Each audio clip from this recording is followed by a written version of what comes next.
भने कुनै आलु भनिन्छ हाम्रोतिर। हामीले सुँगुरलाई चार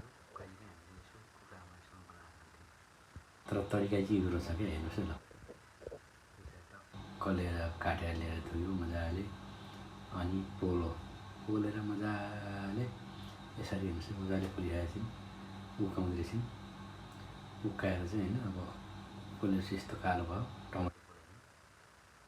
त्यसपछि यसरी मसला लसुन के लगाएर ठक्क फ्राई गर्नु, यसलाई कुटो, अनि यसको बोक्रा उकायो, अनि ठ्याक्कसँगले यसलाई चाहिँ गोलभाको अचार जस्तो चाहिँ ठ्याक्क नुसन लगाएर चट्ट बनाउनुहोस् न। हेर्नु त कति दामी हुँदो होला त। हामी त खाँदिनँ, जान्दैनौँ, तर यिनीहरूले जानेको छ। हेर्नुहोस् त ल, वाह एक्सिलेन्ट, क्या दामी छ त होइन।